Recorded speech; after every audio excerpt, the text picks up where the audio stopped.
Assalamu alaikum and welcome to this episode in our nightly series, Divine Messages, a journey through the Qur'an during this blessed month of Ramadan. Let's explore tonight's divine message. هو القرآن والفرقان إليه تنصت الأكوان وفيه تعطر الآذان والقرآن. The Prophet ﷺ and his companions were out on a military expedition. At night, the Prophet ﷺ assigned two companions to guard the military camp.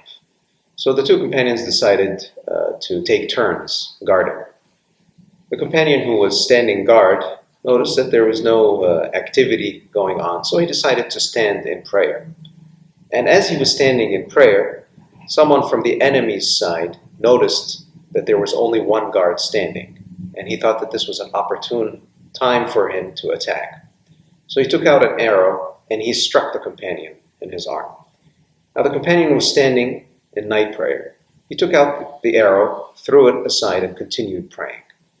So the enemy struck him again, and for the second time he took out the arrow and continued to pray. After getting struck the third time, he started to feel weak, so he quickly completed his prayer and woke up his sleeping companion. And when the second man woke up, the enemy realized that there were more guards available, and he ran away. But when his friend woke up, he asked him, "Why didn't you wake me up immediately as you were struck the first time so I could help you?" And he looked at him and he said, "I was devoted in my prayer, and I did not want to interrupt my recitation." The idea and the concept of devotion or khushu' in our relationship with Allah subhanahu wa ta'ala. ذكر وموعظة ونور فيه شفاء للصدور. The Prophet ﷺ gives us a great incentive to being devoted, or to have khushu' in our relationship, in our worship of Allah subhanahu wa ta'ala. He says, whenever the time for a required prayer comes, and a Muslim performs his wudu, his ruku', his bowing, his prostration with devotion, Allah subhanahu wa ta'ala will forgive his prior sins so long as major sins are avoided. And this continues. These are the words of the Prophet ﷺ, and this continues forever. In other words, this value, this incentive is always there for the believer.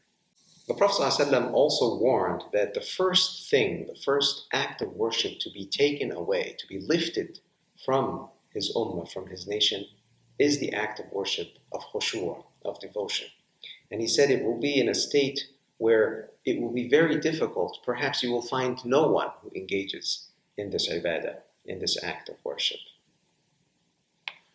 So what makes devotion or khushu' more difficult? What are the challenges that we face in our relationship with Allah subhanahu wa ta'ala that can make devotion or khushu' more challenging and difficult to achieve? Neglecting Allah and His commandments. Allah subhanahu wa ta'ala says, "Whoever turns away from my reminder will certainly have a miserable life." Overindulgence in worldly matters, fulfilling our desires. Taking the commandments of Allah subhanahu wa ta'ala lightly. So when we don't take the words of Allah subhanahu wa ta'ala seriously, the act of devotion and submission to Allah subhanahu wa ta'ala becomes more difficult. Openly sinning without regret and without shame. So when we are willing to sin and to disobey Allah subhanahu wa ta'ala, the heart is not going to submit itself in devotion to Allah subhanahu wa ta'ala. ذكر وموعظة ونور فيه شفاء للصدور. The Prophet ﷺ gave the example of a man who's traveling in the desert and then is lost, and he stands and he supplicates, he raises his hand to Allah subhanahu wa ta'ala to save him. But he says, this man is wearing clothes that he earned from haram, and his food is earned from haram, and his drink, the water and anything that he's drinking is earned from haram. Everything is from haram. And then he says, how can Allah respond to him?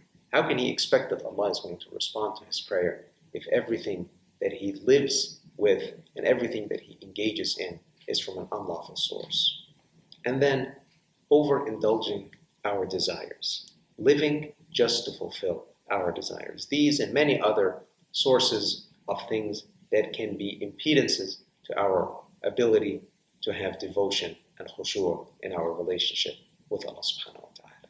So devotion, khushu', is a unique state of connectedness of the heart to Allah subhanahu wa ta'ala. It adds a unique flavor and sweetness to our relationship and our worship with Allah subhanahu wa ta'ala. So our divine message today is enticing us to strive to have devotion in our worship, in our relationship with Allah subhanahu wa ta'ala. ذكر وموعظة ونور فيه شفاء للصدور. Today's divine message, أَلَمْ يَأْنِ لِلَّذِينَ آمَنُوا أَن تَخْشَعَ قُلُوبُهُمْ لِذِكْرِ اللَّهِ. Isn't it time for the believers' hearts to humble themselves to the remembrance of their Lord?